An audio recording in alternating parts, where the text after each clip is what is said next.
Hello everyone, this is E. Madhuru Meenakshi, lecturer in Commerce, VSM College, Ramachandrapuram. Today topic 3, types of shares from corporate accounting.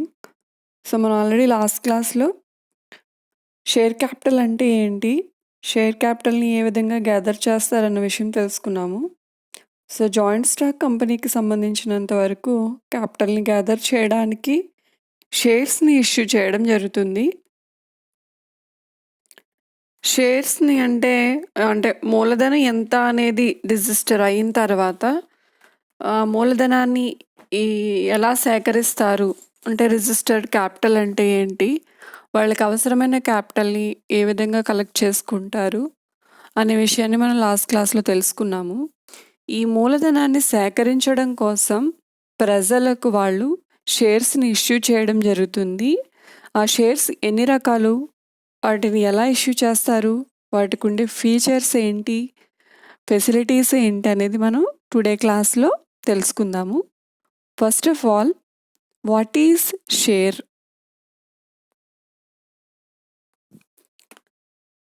The share capital of a company is divided into small units, shares. అంటే మూలధనాన్ని చిన్న చిన్న భాగాలుగా విభజించడాన్ని, అంటే ఆ చిన్న భాగం అనేదాన్ని ఏమని పిలుస్తారంటే వాటా అని పిలుస్తారు. ఆల్రెడీ మనం లాస్ట్ క్లాస్లో ఎగ్జాంపుల్గా చెప్పుకున్నాము.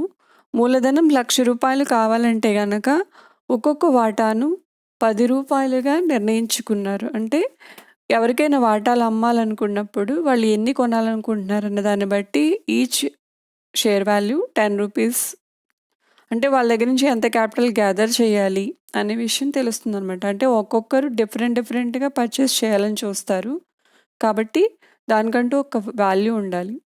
Shares are offer to the public for subscription, అంటే చందా, అంటే మినిమం సబ్స్క్రిప్షన్ అని పిలుస్తారు. అది కలెక్ట్ అయితే కనుక కంపెనీ ట్రాన్సాక్షన్ స్టార్ట్ చేయడం జరుగుతుంది. కాబట్టి షేర్స్ని ఎందుకు ఆఫర్ చేస్తారు అంటే పబ్లిక్కి ఆ మినిమం సబ్స్క్రిప్షన్ కోసం ఆఫర్ చేయడం జరుగుతుంది. The person who purchases A share is called share holder. ఎవరైతే ఈ వాటాలను కొనుగోలు చేశారో ఆ వ్యక్తుల్ని వాటాదారులు అని పిలవడం జరుగుతుంది. The share capital of the company meant for long term requirement become it need not be paid during the life time of the company. ఇక్కడ షేర్ క్యాపిటల్ అంటే ఏంటంటే సంస్థ ఉన్నంత దీర్ఘకాలం దాని అవసరాల నిమిత్తం వినియోగించడం కోసం, అంటే ఏదో ఒక సందర్భంలో పే చేసేయడం, క్లియర్ చేయడం అనేది ఉండదు. మొత్తం దాని లైఫ్ టైం అంతా కూడా కంపెనీని సక్సెస్ఫుల్గా రన్ చేయాలి. సో ఎవరైనా వెళ్ళిపోవాలనుకున్నా, ఎవరైనా చనిపోయినా, ఇన్సాల్వెన్సీ, డెత్, రిటైర్మెంట్స్ ఇలాంటివి ఉన్నప్పటికీ కూడా అక్కడ కంటిన్యూటీకి ఎటువంటి ప్రాబ్లం అనేది ఉండదు. సో ఇక్కడ మెయిన్ రిక్వైర్మెంట్ ఏంటంటే లాంగ్ టైం ఈ షేర్ క్యాపిటల్ ద్వారా కంపెనీని సక్సెస్ఫుల్గా రన్ చేయాలి. Need not be paid during the life time of the company. Maximum చివరి వరకు పే చేయడానికి ఛాన్సెస్ లేదు అన్న కాన్సెప్ట్తో ఇక్కడ షేర్ క్యాపిటల్ని గ్యాదర్ చేయడం జరుగుతుంది. The shares issued by company can be broadly divided into 3 classes. యాక్చువల్గా కంపెనీ 3 రకాల వాటాలను జారీ చేయడం జరుగుతుంది. ఫస్ట్ వన్ ప్రిఫరెన్షియల్ షేర్స్, ఆధిక్యపు వాటాలు. ఈక్విటీ షేర్స్, వీటినే సాధారణ వాటాలు అని కూడా పిలుస్తారు. సో తెలుగులో కూడా ఈక్విటీ వాటాలను పిలవడం జరుగుతుంది. డిఫర్డ్ షేర్స్, విలంబిత వాటాలు. సో కంపెనీ సాధారణంగా 3 వాటాలు ఇష్యూ చేయడం జరిగేది, 3 రకాల వాటాలు. The company act 1956 allows a public limited company to issue only 2 types. 1956 కంపెనీల చట్టం ప్రకారం పబ్లిక్ కంపెనీ 2 వాటాలు మాత్రమే జారీ చేయడం జరుగుతుంది. ఒకటి preference shares, second one equity shares. ఆధిక్యపు వాటాలు మరియు ఈక్విటీ వాటాలు, ఈ 2 రకాల వాటాలను మాత్రమే పబ్లిక్ కంపెనీ జారీ చేయడం అనేది జరుగుతుంది. ఆధిక్యపు వాటాలు అంటే ఏంటి? What is the meaning of preferential shares?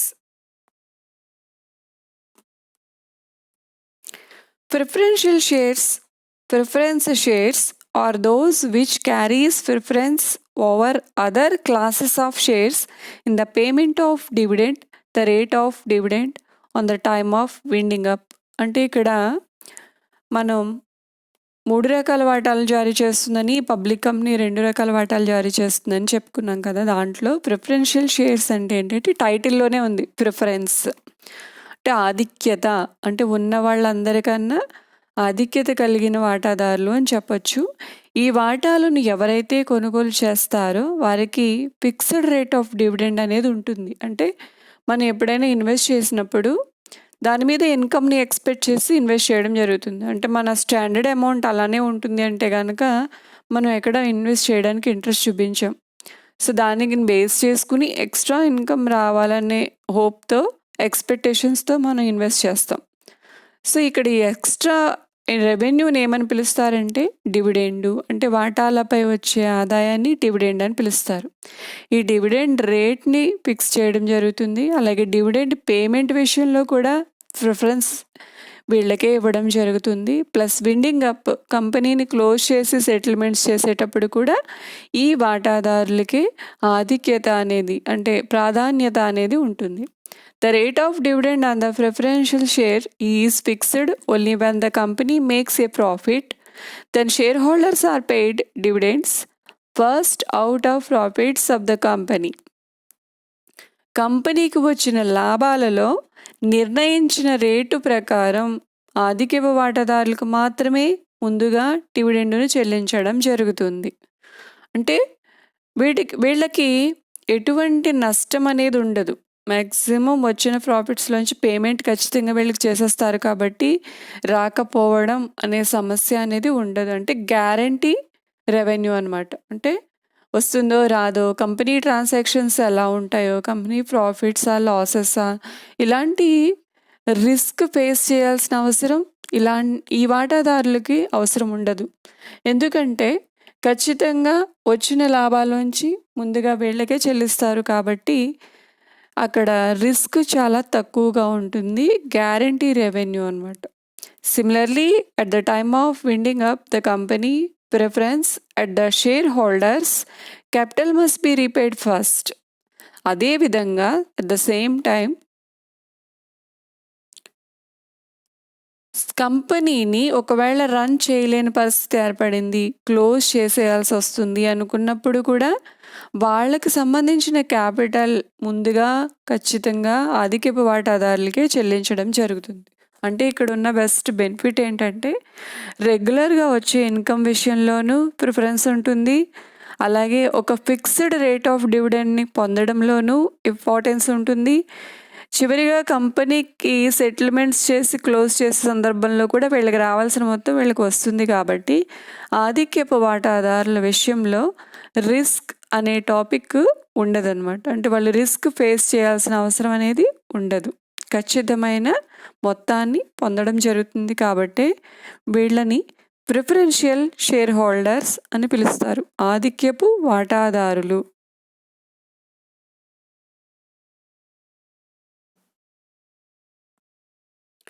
Types of preferential shares. ఆధిక్యపు వాటాలు జారీ చేసేటప్పుడు వాటికి డిఫరెంట్ టైప్స్ ఆఫ్ ఫీచర్స్తో వాటిని ఇష్యూ చేయడం జరుగుతుంది. అంటే కొన్ని రకాల వాటాలు కొంతమందికి, కొన్ని రకాల వాటాలు కొంతమందికి, ఈ విధంగా ఎవరికి నచ్చినట్టు వాళ్ళు పర్చేస్ చేసుకునే ఫెసిలిటీస్తో మనకి అనేక రకాల ఆధిక్యపు వాటాలు ఉన్నాయి. అంటే ఇక్కడ టైప్స్ అనే టాపిక్ ఎందుకు యూజ్ చేయాల్సి వస్తుందంటే వీటిలో పేమెంట్ విషయంలో కానీ, ఫైనల్ విండింగ్ అప్ విషయంలో కానీ, లేదా డివిడెండ్ విషయంలో కానీ చిన్న చిన్న ఫీచర్స్లో చేంజెస్ ఉండడం వల్ల different types of preferential shares గురించి మనం ఇప్పుడు చెప్పుకుందాము. First one, cumulative preferential shares. సంచిత ఆధిక్యపు వాటాలు అని వీటిని పిలవడం జరుగుతుంది. Cumulative preferential shares means particular rate of dividend received every year. అంటే ఖచ్చితంగా వీళ్ళు లాభాల్లోంచి ప్రతి సంవత్సరం వీళ్ళకి డిసైడ్ చేసిన మొత్తాన్ని కూడా పొందే హక్కు అనేది ఈ రకమైన వాటాదారులకి ఉండడం జరుగుతుంది. ఒకవేళ ఎప్పుడైనా ప్రాఫిట్స్ కనుక కంపెనీకి రాకపోతే, బిజినెస్ అంటేనే కంటిన్యూస్గా ప్రాఫిట్స్ వస్తాయన్న గ్యారంటీ లేదు. ఒక్కొక్కసారి సక్సెస్ అవ్వచ్చు మార్కెట్లో, ఒక్కొక్కసారి లాసెస్ కూడా రావచ్చు. అలాంటి లాసెస్ వచ్చిన సందర్భంలో share holders to receive dividend can be carried forward. అంటే నెక్స్ట్ ఫర్దర్గా కూడా వచ్చిన ప్రాఫిట్స్లోంచి ఈ ఈ ప్రజెంట్ తీసుకోలేకపోయిన డివిడెండ్ని కూడా ఫ్యూచర్లో పొందవచ్చు. అంటే ఫర్ ఎగ్జాంపుల్ 2020 ప్రజెంట్ 2020లో కంపెనీ లాస్లో ఉంది. అంటే కంపెనీ వాటాదారులకు డివిడెండ్ పే చేసే అవకాశాన్ని లేదు. అంటే అమౌంట్ వాళ్ళ దగ్గర లేదు. ప్రాఫిట్స్ వస్తేనే డివిడెండ్ ఇవ్వడం అనేది జరుగుతుంది. ప్రాఫిట్స్ రాలేదు కాబట్టి ఇవ్వలేరు. సో నెక్స్ట్ 2021లో ప్రాఫిట్స్ చాలా ఎక్కువ వచ్చాయనుకోండి, present year dividend plus next అంటే ఇప్పుడు 2020-21 ఈ 2 సంవత్సరాల డివిడెండ్ని తీసుకునే హక్కు అనేది ఈ రకమైన వాటాదారులకి ఉంటుంది. ఒకవేళ ఈ సంవత్సరంలో నష్టాలు వచ్చినప్పటికీ కూడా వాళ్ళు అక్కడ రావాల్సిన డివిడెండ్ని కోల్పోవడం అనేది జరగట్లేదు. నెక్స్ట్ ఇయర్ కలెక్ట్ చేసుకుంటున్నారు. అంటే 2020-21 వీళ్ళకి పేమెంట్ చేసిన తర్వాత మిగిలింది ఏమైనా ఉంటే కనుక నెక్స్ట్ రిమైనింగ్ షేర్ హోల్డర్స్కి పే చేయడం జరుగుతుంది అనమాట. సో అంటే ఈ రకమైన వాటాలను కొనుగోలు చేసిన వాటాదారులు ఎవ్వరూ కూడా ఏ సంవత్సరంలోని వాళ్ళని డివిడెండ్ని కోల్పోవాల్సిన అవసరం లేదు. Second one, non cumulative preferential shares. So దీనికి ఆపోజిట్ అనమాట. ఒకవేళ ఎప్పుడైనా నష్టాలు వస్తే కంపెనీ నుంచి డివిడెండ్లు రాబట్టుకోలేరు. కేవలం లాభాలు వచ్చిన సంవత్సరాల్లో మాత్రమే ఒక పర్టికులర్ రేట్ ఆఫ్ డివిడెండ్ని వీళ్ళు తీసుకోవడం అనేది జరుగుతుంది. ఏదైనా ఒక ఇయర్లో లాసెస్ వస్తే కనుక ఆ అమౌంట్ని నెక్స్ట్ ఇయర్ కవర్ చేసుకునే ఫెసిలిటీ అనేది వీళ్ళకి లేదు. అంటే నెక్స్ట్ ఇయర్ రిసీవ్ చేసుకునే ఫెసిలిటీ అనేది లేదు. ప్రాఫిట్స్ వస్తే డివిడెండ్ వస్తుంది, లాసెస్ వస్తే కనుక no dividend. Next, participating preferential shares అంటే తిరిగి భాగాన్ని పంచుకునే వాటాలు అనమాట. అంటే ఇక్కడ వీళ్ళకున్న బెనిఫిట్ ఏంటంటే ఒక పర్టికులర్ రేట్ ఆఫ్ డివిడెండ్ని తీసుకోవడం జరుగుతుంది, fixed rate of dividend. In addition profits received very highly after satisfying all other classes of share holders to receive this type of share holders. అంటే ఇక్కడ వీళ్ళు రెగ్యులర్గా అంటే వీళ్ళకి డిసైడ్ చేసిన రేటు ప్రకారం ఉన్న డివిడెండ్ని తీసుకోవడం జరుగుతుంది. ఒకవేళ ఎప్పుడైనా కంపెనీకి సర్ప్లస్ ప్రాఫిట్స్ ఉంటే కనుక, అంటే చాలా ఎక్కువ ప్రాఫిట్స్ వచ్చి ఉంటే కనుక after satisfying all other classes అంటే రిమైనింగ్ షేర్ హోల్డర్స్కి చెల్లించిన తర్వాత కూడా ఇంకా ఎక్స్ట్రా ప్రాఫిట్స్ అనేవి సంస్థలో ఉంటే కనుక వాటిలో కూడా లాభాన్ని తీసుకునే హక్కు అనేది ఈ రకమైన వాటాలు కొనుగోలు చేసిన వాటాదారులకు ఉండడం జరుగుతుంది. అంటే ఫిక్స్డ్ రేట్ ఆఫ్ డివిడెండ్ వస్తుంది, ప్రాఫిట్స్ బాగా వచ్చినప్పుడు ఎక్స్ట్రా డివిడెండ్ కూడా వస్తుందన్నమాట. Next one, non participating preferential shares. So ఇక్కడ only entitle to a fixed rate of dividend అంటే వీళ్ళకి కేటాయించిన డివిడెండ్ మాత్రమే వీళ్ళు తీసుకోగలరు. They are not entitle to any share in surplus profits which go to the equity share holders. ఒకవేళ equity share హోల్డర్స్కి pay చేసిన తర్వాత ఇంకా రిమైనింగ్ ప్రాఫిట్స్ అని ఉంటే కనుక వాటిలో లాభం అనేది వీళ్ళకి ఏమీ రాదు. అంటే వీళ్ళకి డిసైడ్ చేసిన రేటు ప్రకారమే డివిడెండ్ వస్తుంది. Next, redeemable preferential shares. Redeemable means విమోచనం అంటే విముక్తి కలిగించడం అని చెప్పొచ్చు అనమాట. వీటిని విమోచనీయ ఆధిక్యపు వాటాలు అని పిలవడం జరుగుతుంది. The share holders get back their share capital at the end of a stipulated period. అంటే ఈ రకమైన వాటాదారులకు ఒక నిర్ణీతమైన సమయం రాగానే పేమెంట్ చేయడం అనేది జరుగుతుంది. జనరల్గా మనం ఏం చెప్పుకున్నామంటే స్టార్టింగ్ డెఫినేషన్లో ఫైనల్ బిల్డింగ్ అప్ అంటే క్లోజ్ చేసే వరకు కూడా క్యాపిటల్ని నీడ్ నాట్ పే అంటే చెల్లించకూడదు అనే ఉద్దేశంతో దీర్ఘకాలిక అవసరాల నిమిత్తం మూలధనాన్ని సేకరిస్తారు. కానీ ఇక్కడ రిడీమబుల్ ప్రిఫరెన్షియల్ షేర్స్ ఎవరైతే పర్చేస్ చేశారో ఆ వాటాదారులకు నిర్ణయించిన సమయం తర్వాత పేమెంట్ చేసి బయటికి పంపించడం జరుగుతుంది. విమోచనీయ అంటే కొంతకాలం మాత్రమే పెట్టుబడి పెట్టాలి, దీర్ఘకాలం ఉండకూడదు అనుకున్న వాళ్ళు ఎవరికైనా కూడా ఇవి పర్చేస్ చేయడానికి సూటబుల్గా ఉంటాయి. ఇర్రిడీమబుల్ ప్రిఫరెన్షియల్ షేర్స్. సో ఇక్కడ కూడా అంటే వీళ్ళకి కూడా నిర్ణీతమైన డివిడెండ్ రేట్ ప్రకారం డివిడెండ్ అనేది పొందుతారు. ఇర్రిడీమబుల్ అంటే అవిమోచనీయ ఆధిక్యపు వాటాలు. అంటే వీళ్ళని ఫైనల్ విండింగ్ అప్ లోపు పేమెంట్ చేసి విమోచనం చేయడం అనేది ఉండదు. కంటిన్యూస్ ప్రాసెస్ ప్రకారం రెగ్యులర్గా వాళ్ళు కంపెనీతో కంటిన్యూ అవ్వాలి. ఇష్టం లేకపోతే వాళ్ళు స్టాక్ ఎక్స్చేంజ్లో సేల్స్ చేసుకోవడం తప్ప వీళ్ళకి సెటిల్మెంట్స్ మిడిల్గా చేయడం అనేది ఉండదన్నమాట. సో ఈ విధంగా preferential shares different types of ఫ్యూచర్స్తో ఇష్యూ చేయడం జరుగుతుంది. ఆ ఫ్యూచర్స్కి తగ్గట్టుగా వాళ్ళకి ఫైనల్ పేమెంట్లో కానీ లేదంటే డివిడెండ్లో కానీ చేంజెస్ అనేవి ఉండడం జరుగుతుంది. కొన్ని సందర్భాల్లో ఎక్స్ట్రా అమౌంట్ రిసీవ్ చేసుకునే అవకాశం కూడా కొన్ని రకాల వాటాలకు ఉండడం జరుగుతుంది. Next equity shares.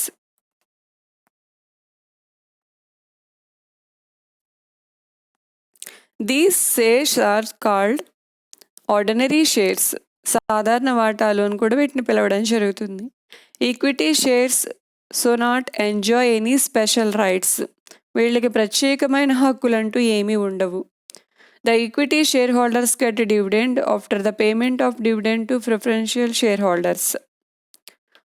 ఈ ఈక్విటీ వాటాలు పర్చేస్ చేసిన వాటాదారులు ఎవరైతే ఉన్నారో వారు ఆధిక్యపు వాటాదారులకు చెల్లించిన డివిడెండ్ తరువాత వీరికి డివిడెండ్ పొందే హక్కు అనేది ఉంటుంది. Similarly in the event of winding up of the company at the same time కంపెనీని క్లోజ్ చేసే సందర్భంలో కూడా క్యాపిటల్ సెటిల్మెంట్స్లో కూడా వీళ్ళకి ప్రిఫరెన్స్ అంటూ ఉండదు.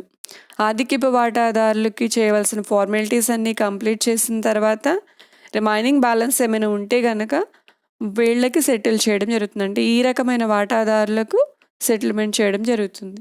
If the business is affairs of the company the rate of dividend on these is not fixed. ఇక్కడ business complete అంటే బిజినెస్ వ్యవహారాలు ఎలా ఉన్నప్పటికీ కూడా ప్రత్యేకమైన డివిడెండ్ రేటు అంటూ వీళ్ళకి డిసైడ్ చేయడం జరగదు. అంటే క్వైట్ ఆపోజిట్ ప్రిఫరెన్షియల్ షేర్ హోల్డర్స్కి క్వైట్ ఆపోజిట్ ఈక్విటీ షేర్స్. అక్కడ రేట్ ఆఫ్ డివిడెండ్ ఉంటుంది, ఫిక్స్డ్ రేట్ ఆఫ్ డివిడెండ్ ఉంటుంది, ఫిక్స్డ్ పేమెంట్ ఆఫ్ డివిడెండ్ ఉంటుంది, ఫైనల్ విండింగ్ అప్ పేమెంట్ కూడా ఉంటుంది. కానీ ఇక్కడ ఫిక్స్డ్ రేట్ ఆఫ్ డివిడెండ్ ఉండదు, ఫిక్స్డ్ పేమెంట్ ఉండదు. ఫైనల్గా పేమెంట్ చేసే విషయంలో కూడా విండింగ్ అప్ ద కంపెనీ టైంలో కూడా సెటిల్మెంట్స్ చేసే విషయంలో వీళ్ళకి ప్రిఫరెన్స్ ఉండదన్నమాట. ఆధిక్యపు వాటాలకు పూర్తి వ్యతిరేకంగా ఈక్విటీ వాటాలు ఉండడం జరుగుతుంది. కాకపోతే ఇక్కడ బెనిఫిట్ ఏంటంటే ఈక్విటీ వాటాలు ఎవరైతే పర్చేస్ చేస్తారో వారు యాజమాన్య నిర్వహణలో పార్టిసిపేట్ చేయడం కుదురుతుంది. ప్లస్ అలాగే అధిక లాభాలు వచ్చినప్పుడు అధిక మొత్తంలో డివిడెండ్ పొందే అవకాశం కూడా ఉంటుంది. సో కాబట్టి కొద్దిగా రిస్క్ ఫేస్ చేసినా సరే మనం బిజినెస్లో ఎంటర్ అవ్వాలి. కంపెనీ ట్రాన్సాక్షన్స్ అంటే హోప్ అనమాట, హోప్ మీద బేస్ చేసుకుని వీళ్ళు ఉంటారని చెప్పొచ్చు. అంటే కంపెనీ ప్రాఫిట్స్ వస్తాయి, కంపెనీ పరిస్థితులు బాగుంటాయి అనే నమ్మకం ఉన్నవాళ్ళు, ఒకవేళ ఏం జరిగినా పర్లేదు అనుకునే రిస్క్ ఫేస్ చేసే క్వాలిటీస్ ఉన్న వ్యక్తులు ఈ రకమైన వాటాదారులను పర్చేస్ చేయడానికి ముందుకు రావడం అనేది జరుగుతుంది. సో మనకి ఇక్కడ కొన్ని పిక్చర్స్ ఉన్నాయి. సో వాటిని చూడడం ద్వారా ఇంకా డీటెయిల్డ్గా మనకి ఈ టాపిక్ అనేది అర్థమవుతుంది. Equity share holders mister X, preferential share holder mister Y. So మనకి ఇక్కడ రేట్ ఆఫ్ డివిడెండ్ ఆధిక్యపు వాటాదారులకు ఫిక్స్ చేసి ఉంటుంది. ఈక్విటీ వాటాదారులకు డిపెండ్ అపాన్ ద ప్రాఫిట్, లాభంపై ఆధారపడి ఉంటుంది. లాభాలు రానట్లయితే కనుక ఇక్కడ ప్రాఫిట్ లేదా డివిడెండ్ అనేది వాళ్ళకి ఉండదు. Preferential rights before equity share holders, equity వాటాదారులకు ముందుగానే వీళ్ళకి ఆధిక్యత అనేది ఉంటుంది. ఈక్విటీ వాటాదారులకు ఆఫ్టర్ అంటే వీళ్ళకి పేమెంట్ చేసిన తర్వాత, ఆధిక్యపు వాటాదారులకు పేమెంట్ చేసిన తర్వాత ఇంపార్టెన్స్ అనేది ఉంటుంది. విండింగ్ అప్ అంటే కంపెనీని క్లోజ్ చేసి ఫైనల్ పేమెంట్ చేసినప్పుడు కూడా paid first to preferential share holders, అధికపు వాటాదారులకే ముందుగా పే చేయడం జరుగుతుంది. ఈక్విటీ వాటాదారులకు paid after preferential share holders, అధికపు వాటాదారులకు చెల్లించిన తర్వాతే ఫైనల్ పేమెంట్ విషయంలో కూడా ఈక్విటీ వాటాదారులకు హక్కు అనేది ఉంటుంది. Next voting rights. ఈక్విటీ వాటాదారులకు ఓటింగ్ రైట్స్ అనేవి ఉంటాయి. ఎలక్షన్ ఆఫ్ డైరెక్టర్స్, వాళ్ళలో క్వాలిటీ పర్సన్స్ని డైరెక్టర్లుగా ఎంచుకునే హక్కు ఈక్విటీ వాటాదారులకు ఉంటుంది. ప్రిఫరెన్షియల్ షేర్ హోల్డర్స్కి ఎటువంటి ఓటింగ్ రైట్స్ అనేవి ఉండవు. అలాగే ఎటువంటి నిర్వహణలో పార్టిసిపేట్ చేసే అవకాశం కూడా ఉండదు. Right to participate in management, నిర్వహణ బాధ్యతలను చూసుకునే అవకాశం ఆధిక్యపు వాటాదారులకు ఉండదు. Management and control of the కంపెనీని నిర్వహించడం, నియంత్రించడం కూడా ఈక్విటీ వాటాదారులకు ఛాన్సెస్ ఉంటుంది. అంటే వాళ్ళలో క్వాలిటీ పర్సన్స్ ఎవరైతే ఉన్నారో, బెస్ట్ నాలెడ్జ్ కానీ బెస్ట్ మేనేజ్మెంట్ స్కిల్స్ కానీ ఉన్న వ్యక్తుల్ని వాళ్ళు సెలెక్ట్ చేసుకోవడం జరుగుతుంది డైరెక్టర్లుగా. ఆ డైరెక్టర్స్ మేనేజ్మెంట్ కంట్రోల్ అనేది చూడడం అనేది జరుగుతుంది. అంటే అందరూ కలిసి బిజినెస్ మీద డెసిషన్స్ తీసుకోవడం కష్టం. షేర్ హోల్డర్స్ చాలా ఎక్కువ మంది ఉంటారు కాబట్టి ప్రతి విషయాన్ని అందరికీ తెలియచేసి వాళ్ళ యాక్సెప్టెన్స్ తీసుకున్న తర్వాతే ప్రొసీడ్ అవ్వాలంటే కనుక చాలా లాంగ్ ప్రాసెస్ అయిపోతుంది. కంపెనీ నష్టాలు లేదా ట్రాన్సాక్షన్స్ విషయంలో చాలా లేట్ లేదా లేజీగా ఉన్నట్టుగా మార్కెట్లో వెనకబడిపోయే అవకాశం ఉంది. కాబట్టి ఫాస్ట్గా డెసిషన్స్ ఇంప్లిమెంట్ చేయాలి, మంచి మంచి డెసిషన్స్ తీసుకోవాలంటే కనుక వాటాదారులకి ఓటింగ్ రైట్స్ ఉండడం జరుగుతుంది. ఆ ఓటింగ్ రైట్స్ ద్వారా వాళ్ళలో ఉన్న మంచి వ్యక్తుల్ని డైరెక్టర్లుగా ఎంచుకోవడం జరుగుతుంది. ఆ డైరెక్టర్లు చేయబోయే పనికి సంబంధించి పాలసీస్ కానీ బడ్జెట్స్ కానీ లేదా డెసిషన్స్ కానీ వాళ్ళు ఇంప్లిమెంట్ చేయడం జరుగుతుంది. అందరికీ తెలియచేసి వాళ్ళు ఇంప్లిమెంటేషన్ స్పీడ్గా చేయడానికి బాగుంటుంది. ఈ విధంగా జరుగుతుంది. సో ఈ విధంగా ముఖ్యమైన వాటాలు అంటే equity shares, preferential shares. Preferential shares means every time, every point first preference go to preferential shares. ఏ విషయంలో అయినా సరే ప్రాముఖ్యత ముందుగా ఆధిక్యపు వాటాదారులకు ఉంటుంది. వాళ్ళకి ఇచ్చిన ఇంపార్టెన్స్ తర్వాత పేమెంట్ విషయంలో కానీ, డివిడెండ్ విషయంలో కానీ, ఫైనల్ విండింగ్ అప్ విషయంలో కానీ ఈక్విటీ వాటాదారులకు సెటిల్మెంట్స్ అనేవి ఉండడం జరుగుతుంది. Next, deferred shares. These shares also known as founders shares or management shares. వ్యవస్థాపకుల వాటాలు, విలంబిత వాటాలు అని వీటిని పిలవడం జరుగుతుంది. నిర్వాహకుల వాటాలు అని కూడా పిలవడం జరుగుతుంది. These shares are usually issued to promotions or founders of the company in consideration of their value services towards the formatting of the company. అంటే నిర్వాహకులు తన సమర్థతను కంపెనీకి ఇంకా ప్రొవైడ్ చేయాలి, వాళ్ళ అవసరాలు మనకు ఉన్నాయి లేదా వాళ్ళ అంటే వాళ్ళలో ఉన్న ఫీచర్స్ని కానీ లేదంటే వాళ్ళలో ఉన్న సమర్థతను కానీ మనం యూజ్ చేసుకోవాలనుకున్నప్పుడు వ్యవస్థాపకులకు ప్రత్యేకంగా ఇష్యూ చేసే వాటాలను విలంబిత వాటాలు అని పిలుస్తారు. యాక్చువల్గా మనం స్టార్టింగ్లో చెప్పుకున్నాం 1956 యాక్ట్ ప్రకారం పబ్లిక్ కంపెనీ 2 రకాల వాటాలు మాత్రమే జారీ చేయాలి. Before companies act 1956 every company issue these type of shares also in our country, but 1956 act decides only 2 types of shares issues. Only public company, private company also issued defer shares. అంటే private company differ shares కూడా issue చేస్తుంది మన కంట్రీలో. Public company మాత్రం ఆధిక్య వాటాలు, equity వాటాలు మాత్రమే జారీ చేయడం జరుగుతుంది. Shareholders of deferred and equity shares will receive dividend only after preferential shares and equity shareholders. ఇక్కడ ఈ రకమైన వాటాదారులు ఆధిక్యపు వాటాదారులకు అలాగే ఈక్విటీ వాటాదారులకు పేమెంట్స్ చేసిన తర్వాత వీరికి డివిడెండ్ రావడం అనేది జరుగుతుంది. Similarly at the time of winding up they receive their capital in the last.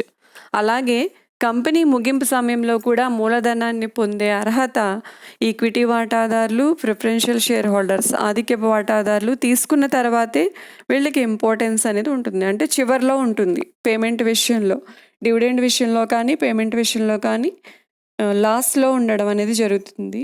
So ఈ విధంగా వాటాదారుల అభిరుచుల మేరకు రకరకాల వాటాలను కంపెనీ ఇష్యూ చేయడం జరుగుతుంది.